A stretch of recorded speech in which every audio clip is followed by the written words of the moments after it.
Time for another DraftPhysics.com video presentation. Okay, wishing we could solicit some sort of professional scientist, somebody who's supposed to know how it all works, and functions, to explain, these simple little things, these arguments of basic mechanics. So it seems like after hundreds of years of this stuff being proposed and somewhat argued. I mean, the history is sort of important to understand. Like, this was actually argued. And then they decided to just say it was semantics, that there is, we're not really arguing about anything. Let's stop arguing. There was nothing to argue about. Even though the two universes described are completely different. So it's a really fundamental argument. It's about whether the universe is expanding or contracting, kind of substantial. Big Bang, no Big Bang, that kind of crap. And they just gave up and decided, it's semantics. Expansion, contraction, same thing. Forget it. That kind of thing. Anyway, that's the history. And so it's just totally unresolved. So it's a wave-particle duality kind of crap. Instead of deciding, well, we probably should figure out if this universe is made out of little discrete bits, or if the universe is made out of goop that's got giant waves in it and stuff. Want to figure out one way or another. It's kind of elemental to the function of the universe. There's very different universes. The universe of goop is very different from the universe of discrete little bits with momentum. Anyway, so that's how bad physics is. It just doesn't care about right answers. Dinosaurs became birds, or dinosaurs became, marsupials. Nah, forget it. Not an important question. Yeah, these are important questions. We are descended from fish, or we're descended from sea cucumbers. These are important. Anyway, so Farley, whatever, fat, stupid, ugly. That should be his real nickname. He calls himself Slim Shady now. Devoting his, substantial piece of his life to just making the same arguments over and over and over again. Just playing a whatever. This is like a stratego game for him. Like he's playing one of those letter things where you bounce the little things up and down or something. This is like some little crappy video game for him. To spend his life, waste his life. Making these stupid, inane arguments that I've already done over and over and over again, and, somehow it entertains him. Somehow it gives his life purpose and meaning to, be a defender of conventional crap. I mean, the mistakes of the human race. The bandwagon stuff, the stuff that we all should rise above. The really dumb crap. Like, waving flags and wearing number 1 sponge fingers. He's defending all the crass, stupid stuff. Commercials. He thinks it's really productive for people to, for us to have whole human industries devoted to scamming people, basically. How can we force people to buy stuff they don't really want, but they'll buy our stuff better than the other stuff? What color can we paint it? What kind of logo can we put on? What kind of icon can we put on it? How can we dress it up to make it look like it's something it's not? Let's devote a whole bunch of human energy to that function. Not make it a product. Let's not pay the people who pick the vegetables. Let's pay the people who advertise the vegetables.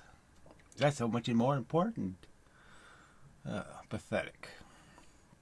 So everything that sucks about humanity, he's a grand defender. Carrying the flag. Tilting it up on the little mountain of bullshit. I'm conquering Mount Bullshit. I'm saving it for America. It's just so bad. Anyway, so he says, he keeps trying to find different ways of saying exactly the same thing. Like it's impossible. It can't happen. All right, what takes more energy for you to do? Now, so the first problem is he obviously knows I can't physically do both things. So there's no point in asking me the question because I'm not physically designed to do both things. Anyway, throwing a 2-liter Coke bottle, so that's 5 pounds, 1 mile an hour, or a dime 1,000 miles per hour. Now, obviously, I can't throw a dime 1,000 miles an hour.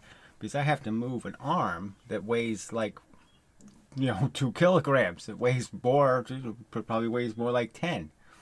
I have to take this 10-pound arm and move it, okay, to throw the dime. It's going to take a lot more energy to move my arm than it is to move the dime, obviously. I mean, obvious to me. Now, it's not obvious to you because you're an idiot, okay, and a fool and a dupe. But it's obvious to me that moving my arm is going to take a lot more, like 1,000 times more energy than it would take to move the dime if I could move my arm fast enough. So if I can convert this big, heavy arm into something very light and small, then the amount of energy is going to be nothing to move the arm and something to move the dime. But the way it's configured, I can't do high velocity. I can only do slow velocities because I have to move big giant pieces to impose. So it's like a big heavy spring can't shoot something really fast. It can only shoot big things slow. Can't really do little things fast because the spring can't move fast enough because it has to move a big heavy spring. So you can't get this basic physics. So again, I have this because I've had to do this in the past. But I mean, these are the numbers, okay? So here's 2 kilograms. Momentum says, yes, it's always the same momentum. And so the gun kind of proves it, right? So a bullet weighs twice as much, at least, as a dime. And so the recoil would obviously be twice, all that kind of stuff. So just to understand that, the gun seems to recoil more than 1 mile an hour, but that's just because the gun weighs less and the bullet weighs more, than this example. And the bullet's obviously going faster than, the 1,000 miles an hour. Wait a minute, no. Yeah, it's going 250 kilogram meters per second, so that's faster, a lot faster. Anyway, so I mean, it's, we should put it into all common references, but it's pretty close to common references. And I could say that if you went right to the middle, you'd end up with a baseball player somewhere around 64 to 128 there. Those numbers, the 64 to 128 miles per hour is the range of a baseball. So we can understand that I could throw the baseball 90 miles an hour. I can do that. Because I can get my arm to go that fast, but I can't really get my arm to go any faster than that. And it's not very efficient, like I said, because obviously I'm spending a lot of energy moving my arm versus the baseball. The baseball will be a tiny percentage of all the mass of the structure I'm using to move the baseball. So obviously not all the energy is going to go into moving the baseball very efficiently. And that's just a hardware problem. Ideally it'd be nice if we could make things out of super light materials. Alright, so I could use the example of when they throw pumpkins. They build these giant catapults to throw pumpkins. Now, obviously you could figure out that the pumpkin thrower would suck at throwing a dime. It wouldn't be able to throw it 1,024 miles per hour. Because the giant catapult can't go 1,000 miles an hour. Can't go anywhere close to it. So it wouldn't throw the dime very far. Throw it 20 feet or something. Wouldn't get anything out of it. Wouldn't get a huge velocity. But that if you took all the energy that it took to move the catapult and you converted that into, through pulleys or some other mechanism into faster motion, that you'd have a lot of fast motion, that you could shoot a lot of bullets with the amount of energy it takes to make that catapult swing and throw a pumpkin. Thousands of bullets you could shoot. So that's the logic. Now you can't understand it. I don't know what to say. But this chart just illustrates how silly what you're saying is. You're saying 2,048 joules of energy goes out with the bullet, and the gun only gets 2. That's your argument. That somehow the explosion takes place and 2,000% of the, goes that way, and only 1% goes that way. It's not a percent, 1/4%, 1/8%, or whatever the number would be. A tiny percentage of the energy goes that way. So you're saying you don't really believe in Newton's third law, right? Because you're just saying I don't have to obey that because I created an event where, 2,000%, 2,000. I don't know how do I compare that number.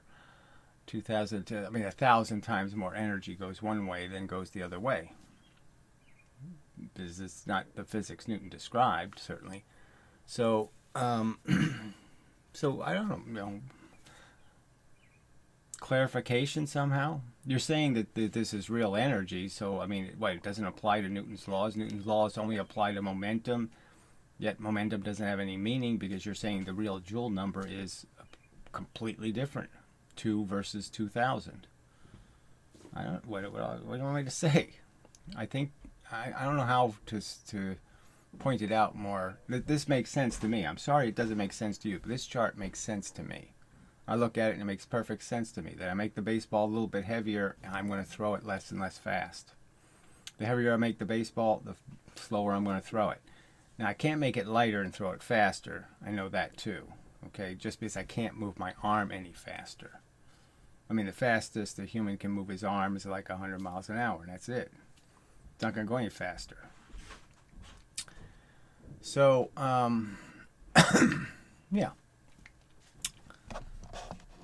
I don't know. I'll think about it and see if there's some other way I can say this. But obviously guns make sense to me. The big heavy gun moves with a certain amount of energy that does seem equal to the bullet going the other way. If you add up all the little atoms, the number of atoms, it's thousands of times more atoms in the gun than in the bullet. And so you're pushing, it's like if there were people and you had to push them. There's, so many fewer people on this side to push and so many more people on this side to push. And if I use the same amount of energy, obviously these people are going to move a lot slower than the 10 people I pushed here, right? The 1,000 people I'm pushing over here to 1, that's the ratio, 1,000 to 1. Yeah, yes, it's going to take a lot more energy to get them up to 1,000 miles an hour than it would take to get 4 of them up to it. 1. Obvious. Not complicated. You're the one that has to explain how do you reason these preposterous numbers? 2,048 joules of energy. It's just insane amount of energy to move a little tiny thing. How could it take all that energy? Doesn't make any sense. Sorry. All right. So we're just going to delete as we go, just because it's. This posting more than one comment is just more trollish behavior. Nobody does this but somebody who has an insane perception of their self-importance. It's just overt. It's just rude. I don't know. Is there some other word for it? It's like typing in all caps when you're saying something trivial. Oh, there's whiteness behind what I'm typing. And you put that in all caps. What the fuck? All right. If equal effort is expended to throw a bowling ball, it will have as much kinetic energy regardless of its weight. So he just said it'll have as much kinetic energy, when of course it won't. So he's saying that if I throw bowling balls with the same amount of energy, the lighter one, or the heavier one, somehow will not go twice or half. So if I throw the 8-pound ball, it'll go substantially slower than the 16-pound ball. Substantially faster, sorry. Does it make sense to anybody? No. There's no example of it in the real world. There's no evidence of it. So again, I can just keep saying, you're claiming that this is proven physics, well-established physics.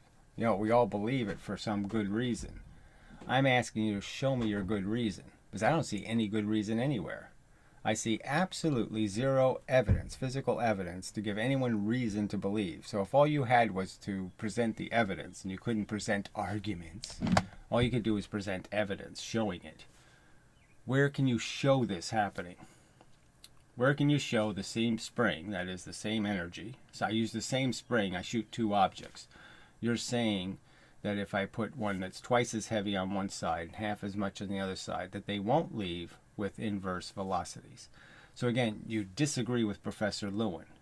yet you won't harass him. You won't do this Slim Shady shit on his video.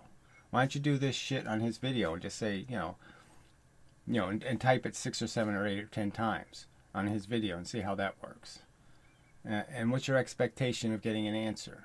See, I'm giving you an answer, right? He's not going to give you an answer. But why don't you go harass him, get an answer from the professor? Because you're challenging what he's saying. You're not just challenging me. You're challenging what they say. So the whole point, this whole started with physics girl's insanely stupid argument that I transferred 100% of the momentum, and yet I caused a bunch of deformation and vibrations and heat and other crap. And there was no evidence of how you could do that. How you could use this, you could 100% pour the paint in the bucket and spill it all over the environment. So I've made that argument now 50 times at least. Have you responded to it in any way? No. Because you don't care about the truth. You just care about whatever this is, trolling. Being an effective troll, for the mission of idiocracy. I wish to fight in the cause to make the human race dumber and dumber. That's all you're doing. All right, so you have zero evidence of this. And yet you're asserting it as if it's a truth. You've proven it. Where did you prove it? Stephen Bro couldn't prove it. Stephen Bro's best experiment proved me 100% correct. But anyway, let's continue on. Regardless of its weight, a heavier ball has more momentum empirically. So that doesn't even make any sense. Because by your theory, the lighter ball has more energy, you idiot. So I can't, you can't even make sense of what they write. So there's no way to make sense out of that. He just argued that kinetic energy is correct. That means the kinetic energy says the 8-pound ball has more energy, empirically. But he's saying that somehow you can't throw the 8-pound ball faster. So again, all I do is change. So I really do have to reword that and just take out. I put in those words just because they play these word games. So I wanted to put in the same force, just so it was clear. But apparently all I have to say is, okay, I throw a 8-pound bowling ball half the speed of a 16-pound bowling ball. Now explain to me how the 8-pound ball knocks down twice as many pins. But they don't think you can throw an 8-pound ball twice as fast as a 16-pound ball. They don't think you can physically do it. That's their argument. And it's just, come on, that's too silly, right? Yeah, too silly. So, again, no evidence. They just assert. We believe because we believe. That's all they have. They don't have anything else. They can't link me to the experiment showing kinetic energy being collected. They can't show me, let's get all the energy out of the 2-liter Coke bottle moving 1 mile an hour. Let's collect it all in a spring. And let's collect all the energy the dime has going 1,000 miles an hour. Let's create a really good catcher's glove that collects all the energy really efficiently. And let's see if it comes out to be 1,000 to 1. Of course it doesn't. That's why there's no experiment. It's because it doesn't happen. Just like these 7 upvotes didn't really happen in reality. I mean, just so pathetic what they have to do in their mission. He spent time actually using different sock accounts to thumb up his own comments. I mean, it's so pathetic. Look, I'm a whole one-man band. I can do it all.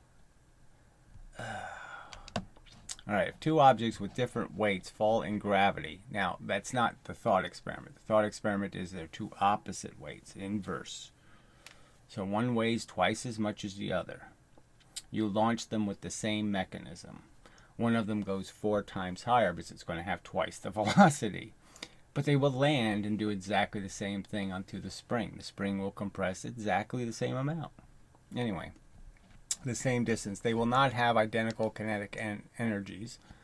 Well, of course, they won't have any kinetic energy because kinetic energy is completely fake. What they'll have is momentum. They'll have velocities proportional to their weight. Nor identical momentums. So again, the argument is, of course, they'll have identical momentums if but if they're the same weight, and they'll have different based on their weight. So yes, he says if two objects with different weights fall in gravity the same distance. So again, this isn't my question. My question is exactly inverse to make it kind of obvious. All right, so one of them is half as much mass as the other one. All right, anyway, the force of gravity is proportional to the mass of the object. Exactly as I've stated over and over, hundreds, thousands of times in my videos now. Thousands of times I have made this assertion that gravity applies a force proportional to the mass. The feather moves the same speed as the hammer because a lot more energy has to be imposed on the hammer. A lot more, because it has more atoms to hit with the gravity. Okay. The potential energy, well, potential energy is all horseshit. Potential energy either exists inside atoms, the chemistry, or it exists as, a reigning condition like gravity. It's a real active force. There's no potential. Gravity's not a potential force. Gravity's an active force. It's constantly doing it. Constantly. Gravity's actively working. It's not potential energy. It's actively energy. And you can sit in it, and therefore you're part of its active process. It's not potential energy. If G and H are fixed, then PE is a function of mass. So PE is, again, so he's using this fake thing of potential energy. There's no potential energy. There's just environmental circumstances. Either your internal environment, like you have a time bomb inside of you, a radioactive isotope that's going to shoot gamma rays, or, you do the external thing where you're in the wind. So you either have something that's going to break you from the inside, your chemistry is going to break down, or you have something on the outside like wind that's going to blow you over. But there's no such thing as potential. All right. I mean, they're all active players. The chemistry is active chemistry. And you know when, say, it's got a time to it. Yeah. All right, the final velocities are the same for both, and so the only variable is m, whatever that could possibly mean. Mass, somehow. Yeah, so again, this idiotic gravity, the whole problem is you think everything is gravity. Everything isn't gravity. Gravity is one specific thing happening in the universe. All the other interactions are not gravity. When two steel balls hit each other, it's not gravity. When, cars crash into each other, gravity didn't do it. Gravity's not the cause of the crash. I mean, it's clearly important to cars being able to stay on the road, but it doesn't really have anything to do with it in terms of the momentum exchanges, the energy exchanges. So again, just more change the subject crap.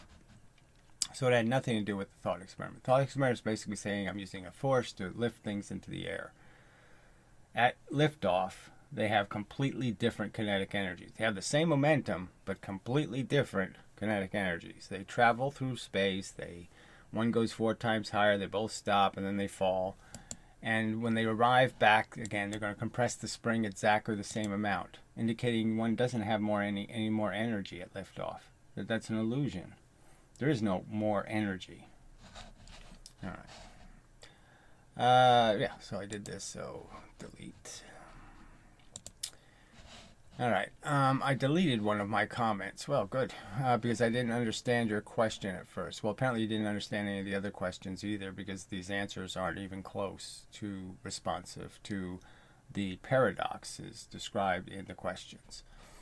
You could transfer 100% of the momentum from the smaller object to the larger. So again, it's lighter to heavier, if the coefficient of restitution is 1/2. Who the hell knows what that means? In that case, the amount of kinetic energy transferred into a different form of energy would be mass of the smaller times velocity of the larger. So says you. And then he says squared joules. Okay, that certainly isn't saying anything.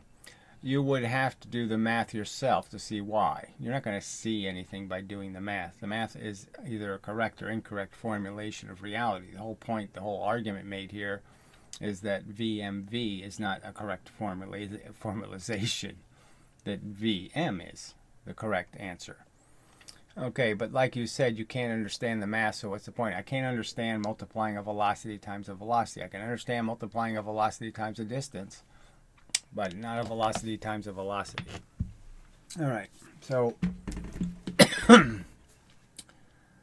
this is a good enough place to bring it up. So they have an equation, an outline. I'm not going to really go into that one yet, just because it doesn't have any theory behind it. But for analyzing circumstances where a big slow thing hits a small thing, and they say, okay, that when this happens, this object is moving. So this one has the velocity, and this one's standing still. This light thing, very light. And what they say is that this light thing will bounce off at 2 times this one's velocity. So this is the only velocity you start with. And they say this will come off at 2 times that velocity. I say, no, it won't. If it's truly elastic, that is, it's truly hard, it's truly not a spring. So the only way it happens that it can bounce off at twice the velocity is if it has a spring attached to it. So if it's not really elastic, it's really something else, because it has this capacity to absorb energy. So like a ping pong ball or a tennis ball, it will leave it twice, because what it's really going to do is when the tennis ball hits, it's not going to be, it's going to, just like a spring, it's going to dimple, okay, and create something that's going to bounce back. It's basically a compression, right? So when the ping pong ball bends, that means that matter actually moved. It actually transferred the momentum to the actual atoms, and the actual atoms moved. But they moved into a pressure created by the ping pong ball, in the sense that movement's going to have to go back. It can't be kept. And so it's going to go back, and it's going to go back, opposite reaction kind of way, and cause a dimple the opposite way. So it's going to be just like a spring. So obviously when you hit the ping pong ball, when the ping pong ball gets hit by the larger mass with the velocity, it dimples the ping pong ball, and after it dimples it, it's still pushing it. So it transfers this momentum in 2 ways. It transfers the momentum into the moving bits on the ping pong ball, and then it transfers the momentum to these bits, okay, that didn't dent. So these bits have the velocity, and then this bit, when it expands back, is going to give the velocity again. So that's why it leaves at 2, the velocity of this. So I would argue 99% of cases, slow, big things can't make things go faster away from them. They can only I can only push something the speed I can run. But if I have a spring, and I put springs on my hand, and then I push, I'll compress the springs, I'll start pushing the object after the spring compresses, and then the spring will uncompress and push it some more. So as soon as it gets to my velocity, as soon as we're both going the same speed, so when this heavy thing hits the ping pong ball, as soon as the ping pong ball starts going away at the same speed, now there's no pressure between the ping pong ball and this. There's no pressure keeping the dimple. Now the dimple undimples, and that's when it pushes against the object and makes it, obviously it's still connected as it's pushing. So say if the big thing's going 30 miles an hour, it hits the ping pong ball, it dents the ping pong ball, then it pushes the ping pong ball at 30 miles an hour, then the ping pong ball, when it's going 30 miles an hour, when these two velocities are the same, then there's no pressure, and the ping pong ball releases the pressure it stored, and that's what shoots it the extra 30 miles an hour. So that's the reason this happens in certain circumstances. But if I hit a steel ball, something that doesn't dent, something that can't store the energy, then all I can do is hit it with my velocity and make it go away. It's at my velocity. I can't give it the extra velocity. So it doesn't hold in all circumstances. It only works with ping pong balls and tennis balls. And that's where, again, there are theories. They propose a formula as if it covers everything, and it really doesn't, because the formula really isn't based on understanding the actual mechanism. It's just a rule they established, but the rule isn't consistent for all objects. It doesn't work because it's not a rule. It's a conditional fact, you could say, something like that. All right, so that dispenses with this argument. Yeah, that's enough. Remove that. Okay, so then he says, I claim that your tawns and that tip-tap will never be proven true. And again, I'll claim that you'll be on the ash heap of the shitheads of history. You're just a turd standing in the way, getting in the way. You won't be revered in the future as a great defender of truth. You'll be hated and despised as one of the people that kept the human race from doing anything right. So, fuck you. I will just dispense with your little shady bullshit. Grow up. If you have an argument to make, then make it in a comment, in a civil manner. But you obviously don't have one. Alright, this was mostly feminist stuff that, we're really not getting into all this politics. But it just shows who Slim Shady is, fat moron. Because he says things like, we live in an open marketplace of ideas. Now, clearly money matters, so there's no point in saying an open marketplace of ideas, because it's not one man, one voice. It's men with money have a lot more voice. Institutions with money have a lot more voice. It's clearly highly imbalanced. These are hardly fair fights, and you know it. But that's how silly he is. Okay, and then an argument where he's somehow defending against women controlling anything, he uses terms like sweetheart. So he's just basically pointing out he's obnoxious to it. Not that he can make some good argument that women are somehow flawed. No. He'll just use the N-word, so to speak. He'll dispense with the argument that way. So anyway. So let's see. Smart people are good at connecting dots. Yeah, and so where have you connected anything? You can't connect the dot that you should have evidence. You've produced zero evidence. Okay. For that reason, a lot of low information, high IQ people seem to be susceptible to conspiratorial thinking. See, so you're pointing the very fact out, is that your physics is full of a bunch of people that have respectable intelligence. That is, they've acquired a lot of information, but they clearly haven't done very good with it. Anything good with it, because their foundation sucks. And that's really the argument. Intelligence has to be built all the way from the bottom. Each one of the little bricks has to be a good brick. You put some bad bricks in and the intelligence is useless because it's got a bunch of error code in it. So it's not so much how much information you have, it's how good the information is you have. That's the huge, gigantic, important part of whatever you want to call intelligence. It's not about volume, it's about quality.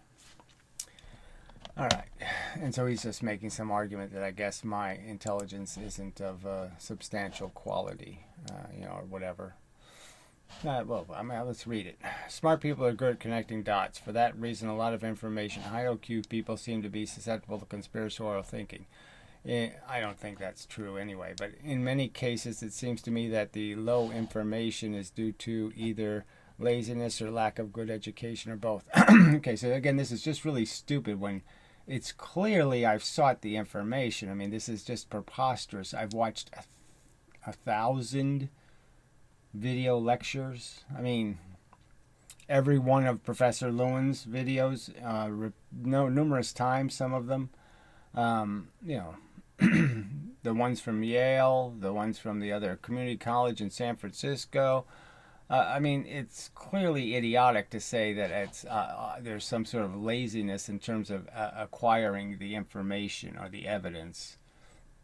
So, bullshit. In Gary's case, however, it doesn't so much connect dots as just ignore a lot of dots. So again, where's the evidence of some dot ignored? I'm sitting here overtly telling you it's not my life experience. I know I can throw an 8-pound ball twice as fast as a 16-pound ball. I went bowling. I mean, I know what bowling is.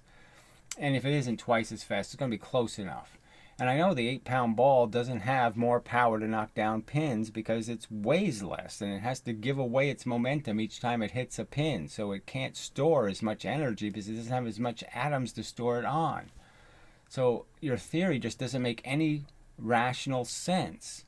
That somehow there's magical energy that I don't have to use my momentum to impose on the world. That somehow I have magical energy and I don't lose any momentum and I can give away this magical energy money.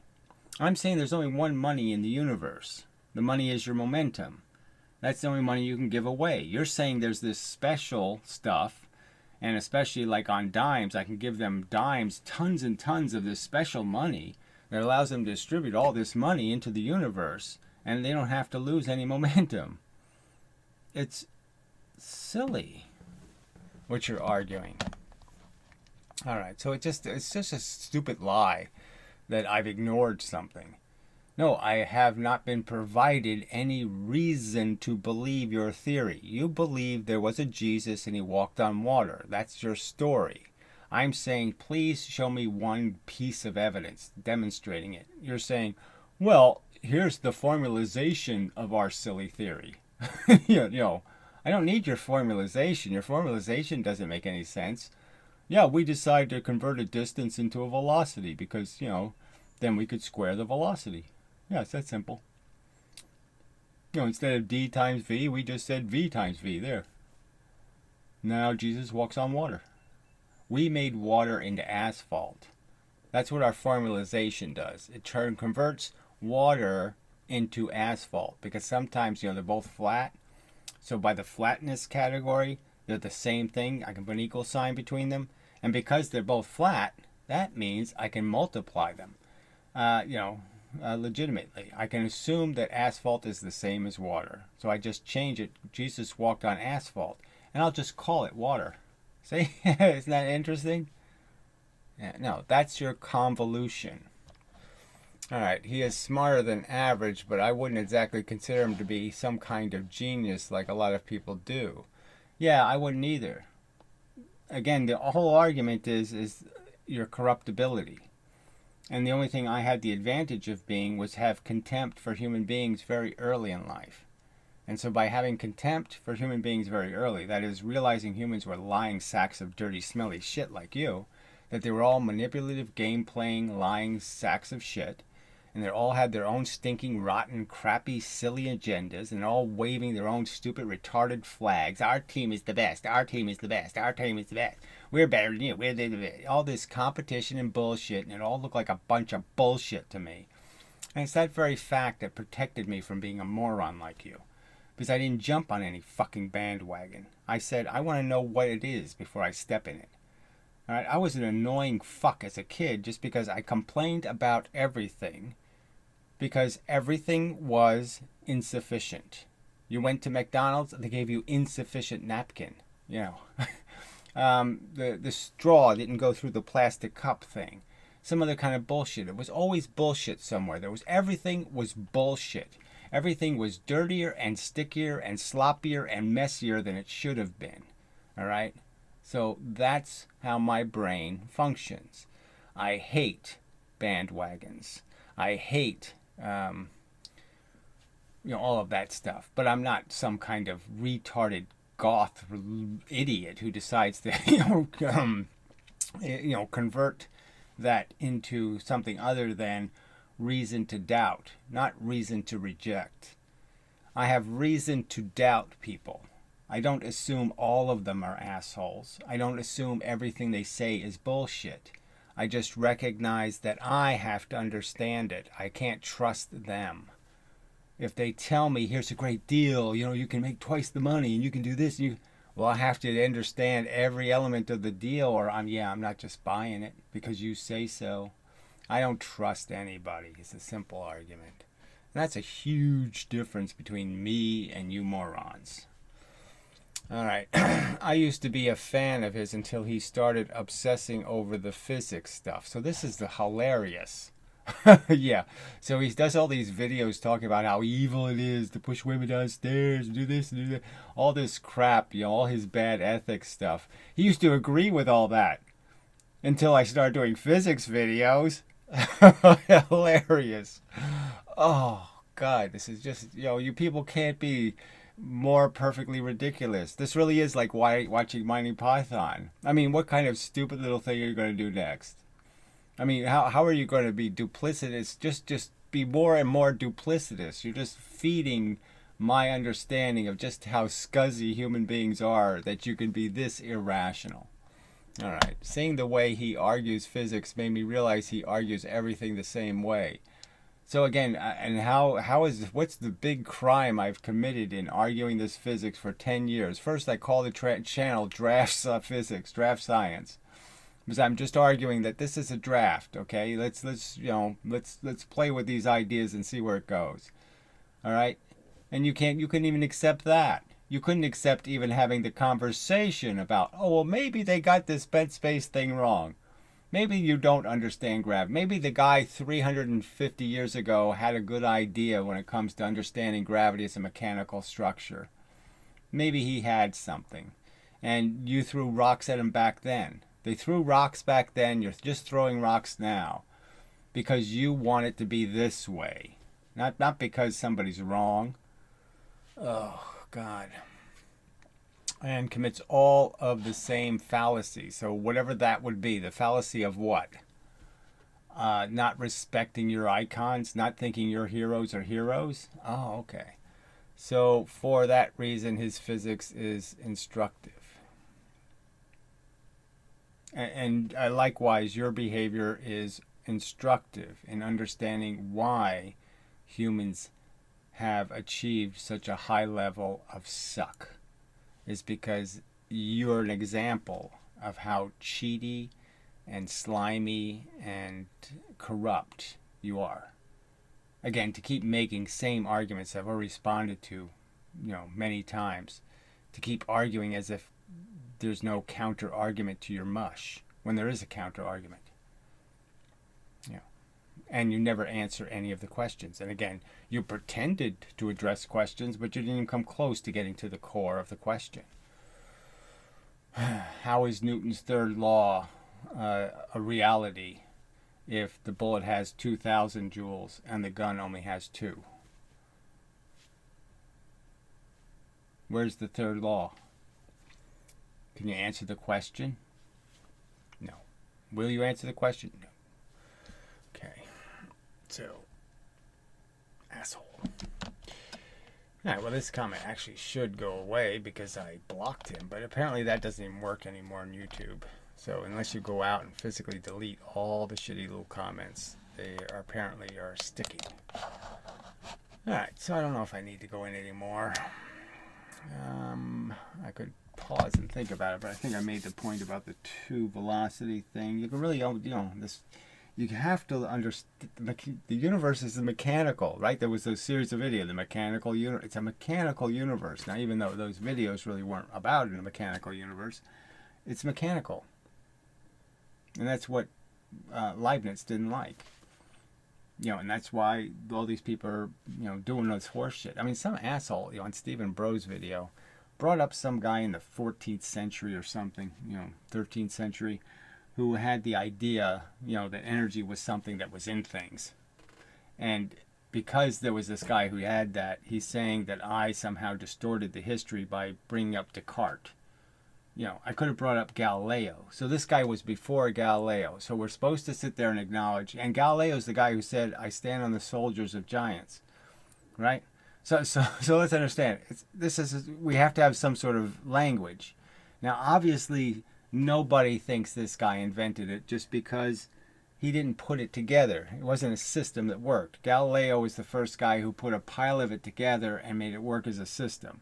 And then Descartes took a pile of it, put it together, and made it work as a system. And then Newton took that and made it even a better, bigger system. So, I mean, those are the things, those are the facts, and those are the only way we can really have a conversation about it. But to just imply that somehow I got some critical fact wrong because I bring up Newton and Descartes, obviously those people are icons for good reason. And yes, they are both quoted as saying the same thing. I stand on the shoulders of giants.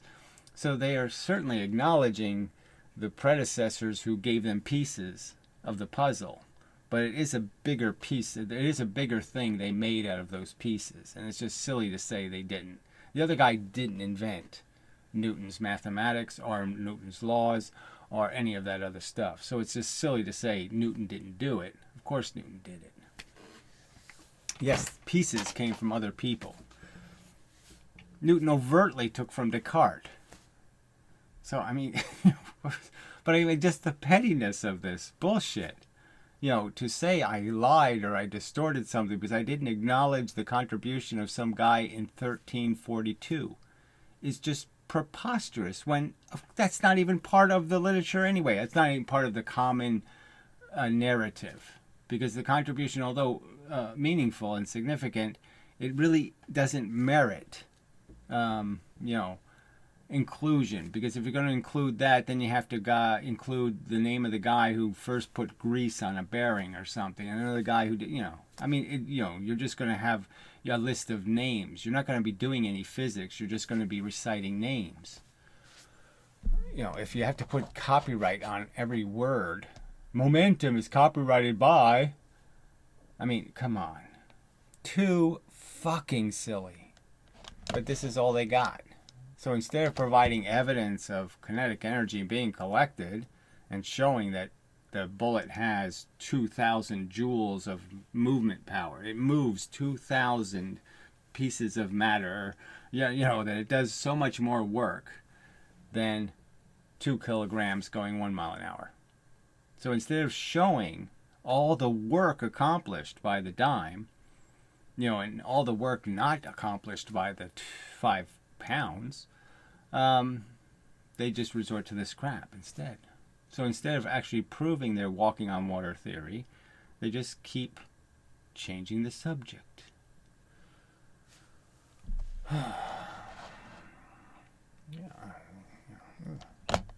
It's just no point. Maybe somebody should get the copyright on the word water. The first man to call water water was... Shit. Alright. That's enough, I think. Alright, so till the next time.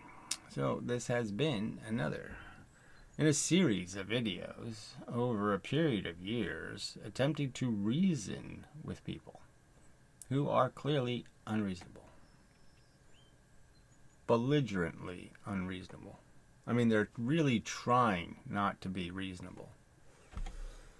Alright. DraftPhysics.com video presentation. Thank you for your participation and attention. Well, thank you for your attention. Your participation really isn't worth thanking anyone for. The participation is absolutely sucked.